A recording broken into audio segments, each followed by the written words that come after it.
The Chicago Bears rebuilt the linebacker position almost completely from top to bottom. And with as much as Ryan Poles invested in that spot this offseason, we should expect significant improvement, even in life after Roquan Smith. You are Locked On Bears, your daily Chicago Bears podcast. Part of the Locked On Podcast Network, your team every day.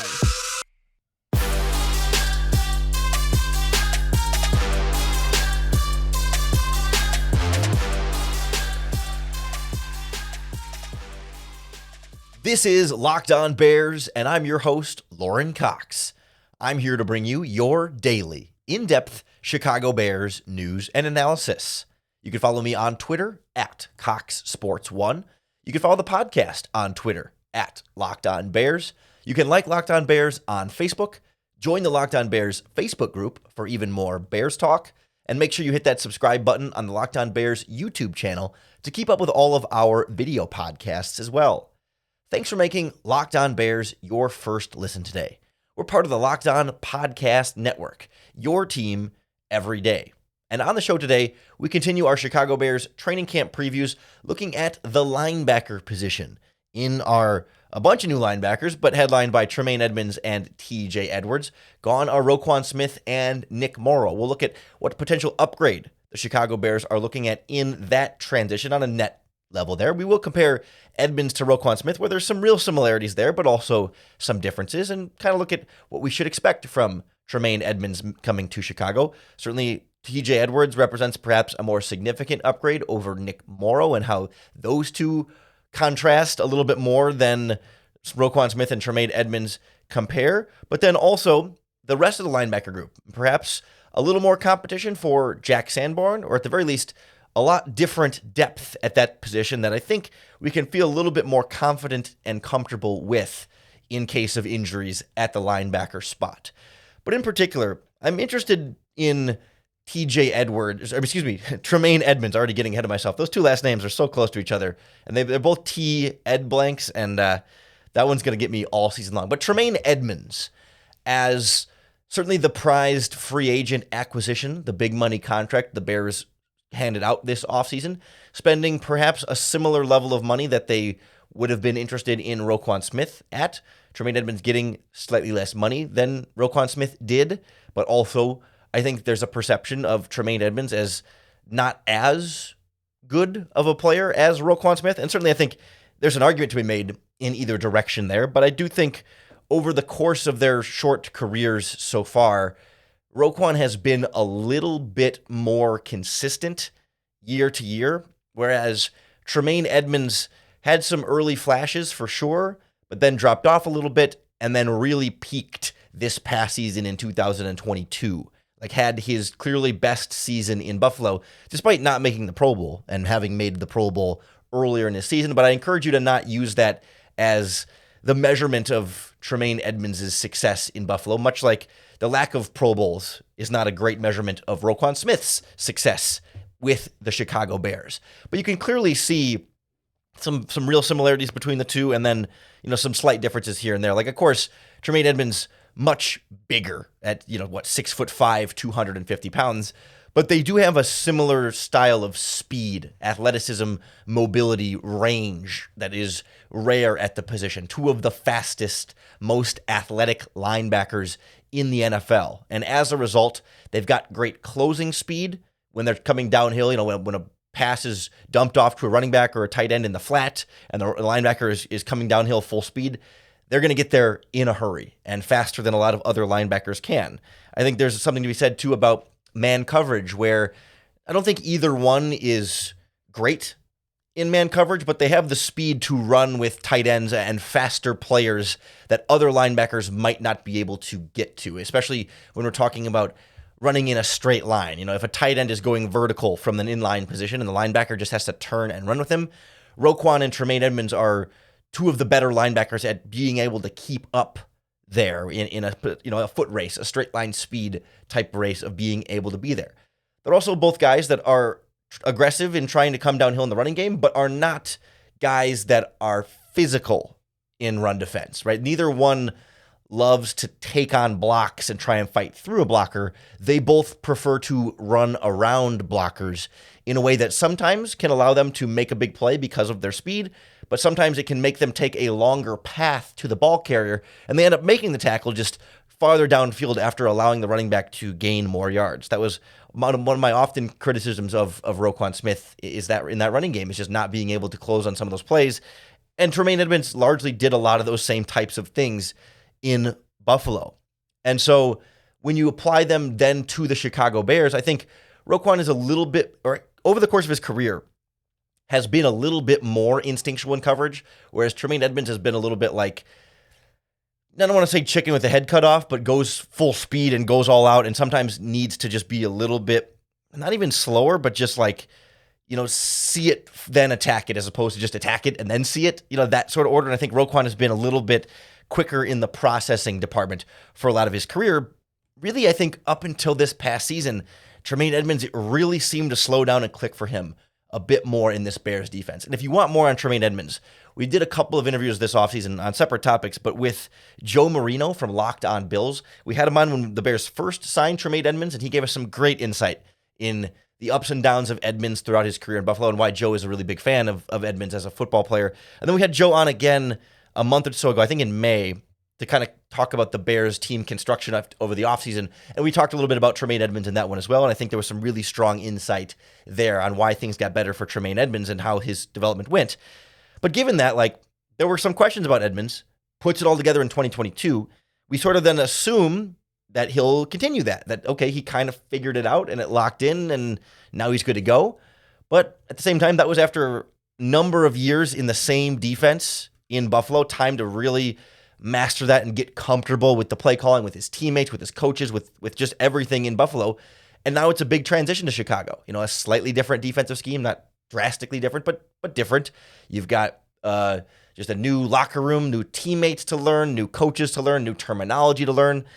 And I do want to just put in just a slight point of are we positive? We're pretty confident. They gave him the big money, expecting him to be great and to continue to play great. But let's not forget, there were times in Buffalo when he didn't play great. And there might be times in Chicago where that may be the case too. But that's why I think, this time of year with training camp is how you get up to speed and how you build some of that confidence and that comfort. And I do think a lot of the things that Edmunds worked through and got better at are things that should be more translatable and not something that he has to sort of relearn in Chicago. I think there are aspects of it that are part of the scheme and the play calling, the coaching, and relearning some of that. But some of the instinctual stuff and feeling out a defense and feeling out an offense and a quarterback and receivers and stuff is going to be pretty applicable whether he's in Chicago or Buffalo. So very, very low level of concern for Tremaine Edmunds. But I think it's also important to keep in mind that hey, he might not just be perfectly plug and play elite from the first moment through the entire season. There might be some of a bit of a learning curve there that we have to remember for him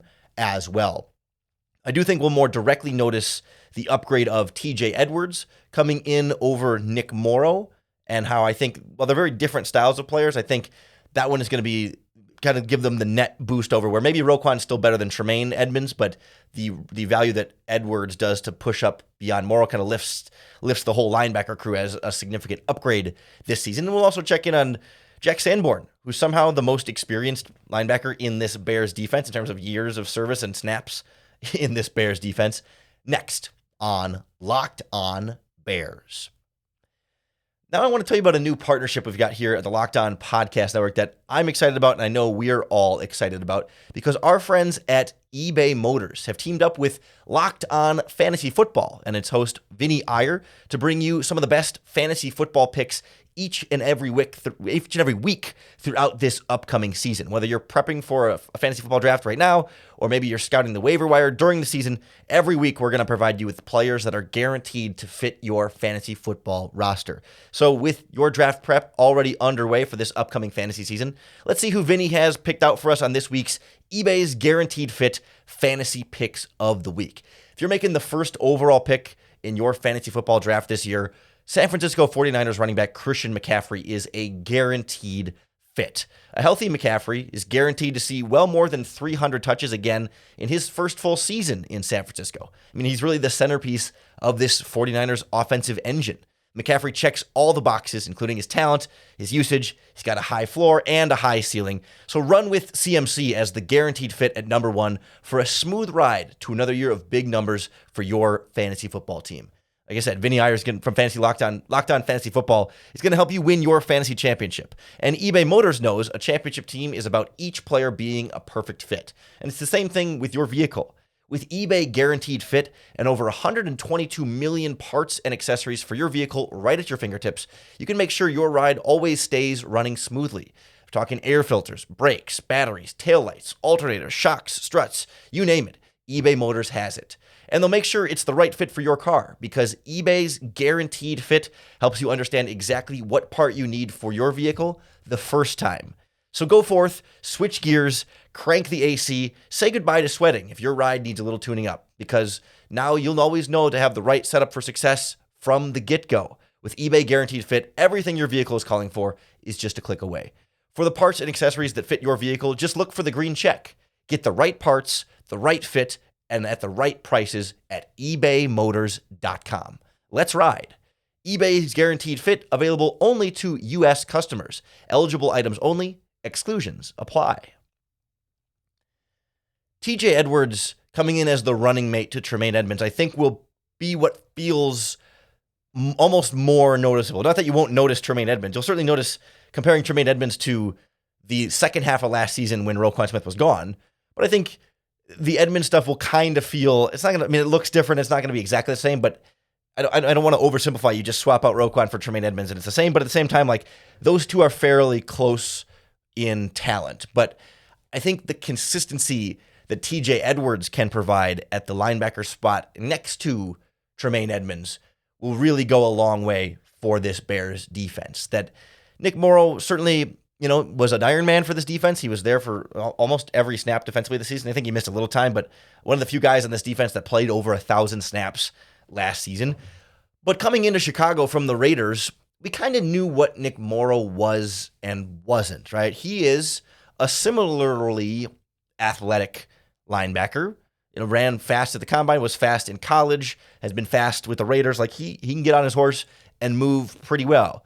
A little bit on the smaller side, 6 foot, like 215 odd pounds. And as a result, like never been a guy who's been high impact in the running game, can kind of get pushed around a little bit, and had a fairly significant track record of missing tackles as well, just kind of overrunning sometimes and not always wrapping up consistently. And we kind of knew that coming in, and that's kind of what we saw from him this year. And even like with his athletic ability, he wasn't always the most instinctual player in coverage. Again, like could run with guys, but was always seemed to be like a step late reading and reacting, especially when you see Roquan Smith reading and reacting at the same time, and Roquan would be always a step first.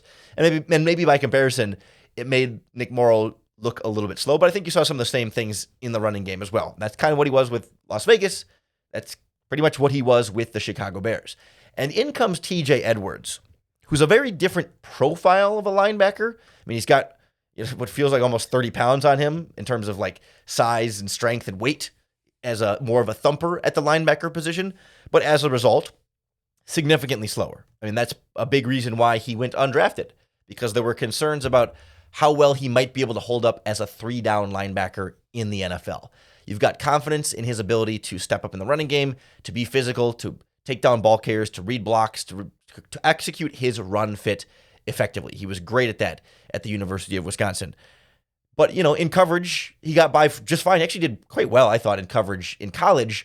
But you come to the NFL and the players are a little bit faster. The fastest guys you faced in college are going to be mid-level speed guys you played in the NFL, or you're certainly going to play faster guys in the NFL than you played in college. And so there's some question about, okay, how well is he going to be able to hold up in coverage? And certainly he is by no means, an elite coverage linebacker by any means, but I do think his instincts and his natural smarts, and also I think how you use him schematically, are able to then make up for perhaps a slight lack of speed overall. Like he's never going to be able to run with the league's fastest tight ends, or certainly like wide receivers one-on-one, right? I mean, he can kind of be there, but you're going to be able to tell the difference between Tremaine Edmunds and TJ Edwards in terms of how they move on the field. Of course, Edmunds also like 4 inches taller and a bit faster. The long hair may also be a pretty big giveaway there. But because like T.J. Edwards is so smart and reads the field so well, like he's able to see it a step sooner than a lot of other people. And so, he makes his first step before faster linebackers might make their first step. So he almost gives himself a head start so that when he isn't as fast as the other player, he already gets a first step ahead.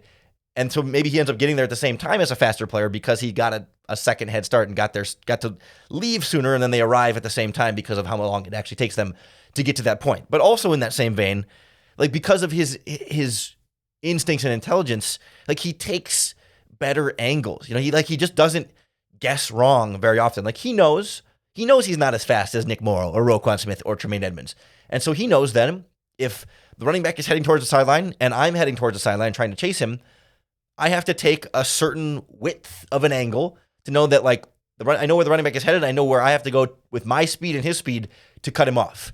And maybe that's a wider angle and not as sharp of an angle as a faster player might be able to take, but he knows the exact angle to take. And sometimes you see not necessarily players overestimate their speed per se, but sometimes it's hard to predict exactly what angle a running back is going to take or if they're going to cut or if they're going to juke and how you have to adjust to that. And like Edwards is so solid at that. Not to say he's perfect every time or never makes a mistake. Certainly this past season with the Eagles, he missed more tackles than you're used to with him. And I don't have a great explanation for that at this point. I mean, some of it's just, luck of the draw. Sometimes you think you're doing good form tackling and sometimes you get knocked off for whatever reason or you misjudge a running back or whatever. Like I'm not overly concerned about it, but to acknowledge like this player has flaws, right? Like there was a reason he signed for whatever would end up being like $6, $7, $8 million a year. And Tremaine Edmunds signed for a heck of a lot more than that. Like there's the value and the market value does speak to some of that, but Edwards is also really good at as a blitzer, as a pass rusher, being very, again, physical and instinctual. Like he's not afraid to try and run over the running back, but also knows like if he's going to try and twist around a defensive lineman, how to take the right angle to kind of pop out unexpectedly so that the person trying to block you isn't ready for it, right? I mean, it's just some of these same kind of smart instinctual things that I just don't think the Bears quite saw nearly as consistently with Nick Morrow. It's not to call Nick Morrow dumb or that he wasn't football smart, but just I think Edwards is like next level instinctual, next level smart compared to some of the other guys. And that's how he goes from undrafted rookie free agent to starter in a Super Bowl defense to well-paid free agent signing early in free agency by the Chicago Bears. It's funny too that Nick Morrow actually ended up on the Philadelphia Eagles. The two teams ended up doing a little bit of a swap there, just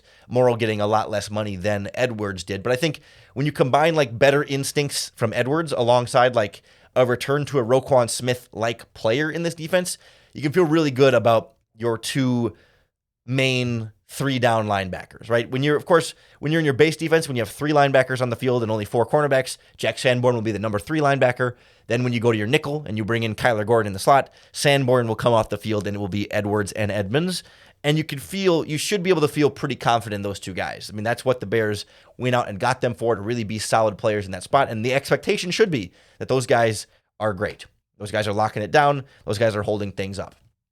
I do have some questions about both of them transitioning from 2 really good defensive lines in Philadelphia and Buffalo to a really questionable defensive line with the Chicago Bears, and whether that might, maybe the defensive lines they played behind with the defensive lines in front of them certainly help. I mean, every linebacker benefits from a good defensive line, and it will be a bigger challenge for them without as dominant of a defensive line. But I still think you expect these players to be able to still do well and do the best that they can with what's put in front of them. But that will be part of the context of what we evaluate for those two guys through training camp, through the preseason, and into the regular season. But at training camp in particular, there is some linebacker battling going on here. I think Jack Sanborn's job is his to lose, but the Bears brought in a bunch of other linebackers this season besides the 2 guys at the top in the starting lineup. And I think it's silently or quietly some real competition there, or at least some real competition for the backup linebacker spots. We'll take a look at how much transition we've seen at this position top to bottom and what that means for Jack Sanborn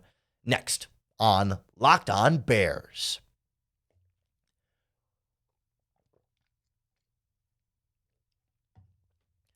Jack Sanborn had a really strong stretch of, 6 or 7 games last season for the Chicago Bears. Completely exceeded all expectations. Everyone very encouraged by what he could do. And I think for some of us, there were some expectations among Bears fans like that you would go into the season with Sanborn as like one of your surefire linebacker starters. I tried to caution against that a little bit early in the offseason, kind of saying like, listen, Sanborn was great. You love that, but you got all this cap space. If you can do better at linebacker, you should. If you can afford it and there's a guy that you like, do it. And they did, while still having a spot for Sanborn in the starting lineup as that third strong side linebacker, while Sanborn can also still continue to develop and maybe eventually take over one of the other linebacker spots, still be a good special teams player for you in there as well. And I think this is a nice sort of hybrid starter backup role for him this season as he continues to grow in his career, because he'll hit roadblocks too. He had a strong rookie season, but there's always a potential for a sophomore slump. And just as other teams get more tape on Sanborn, they'll learn a little bit more of his strengths and weaknesses, and he's going to have to grow and continue to improve as well. But certainly right now, he's pretty clearly to me the favorite to start at the third linebacker spot. But the Bears went out and not only, as we all know, drafted a linebacker in the 5th round in Noah Sewell, but then they signed Dylan Cole as a free agent from the Tennessee Titans.